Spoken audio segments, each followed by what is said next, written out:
Hello, everyone. Now, today we're looking at the noble gases and we're looking at them in terms of them being p block elements. And we also want to look at an application of knowing their highest energy orbital.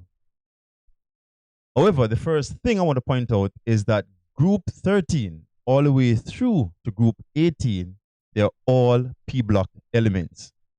The reason for this is because their highest energy orbital is the p orbital. However, today we're only focusing on the noble gases. Now, an easy way to know the highest energy orbital for the noble gases is to know the period to which they belong. Now, helium, for example, has one shell, so therefore, period 1. Neon, 2 shells, period 2. Argon, 3 shells, period 3. Krypton, 4 shells, period 4. Xenon, 5 shells, period 5. Radon, 6 shells, period 6. Now, the number of period or the number of shells also tell us the end value for each of the noble gases.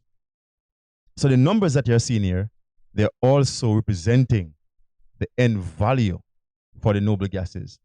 All right, so to determine now the highest energy orbital, which will be a no-brainer, because as I said before, they're all p block elements.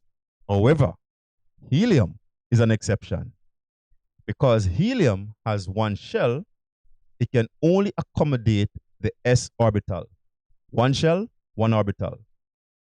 Point to note, because they are noble gases, all the orbitals must be completely filled with electrons.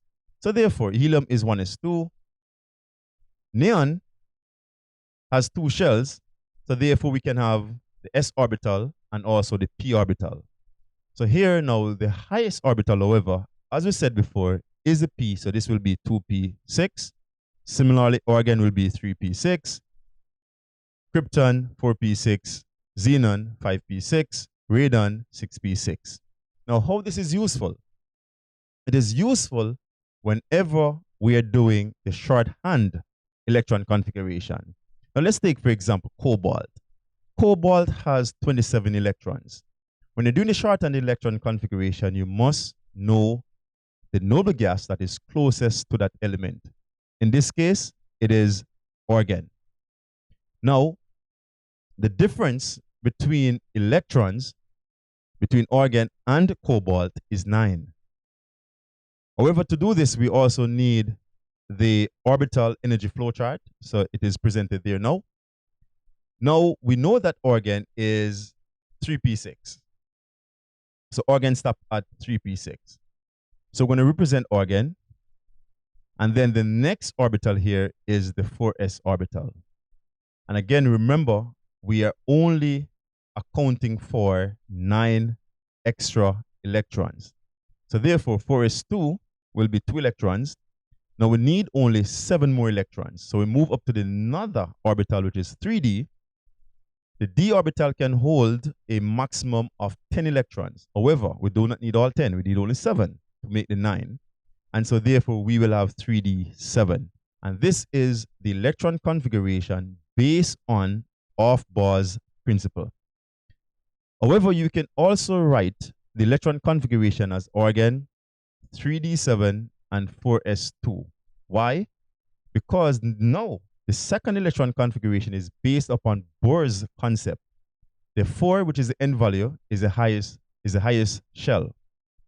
For Aufbau's principle, we fill the lowest energy orbital first, then we go to the highest one. For Bohr's model, we fill the lowest shell first, then we go to the highest shell or energy level. And so we have these two possible electron configuration for cobalt. I hope this was easy for you and really helpful. And at this point, I want to thank you for watching this lesson. And I want to remind you that gratitude is a sign of noble souls. So have a blessed and wonderful day and be grateful. Talk to you soon.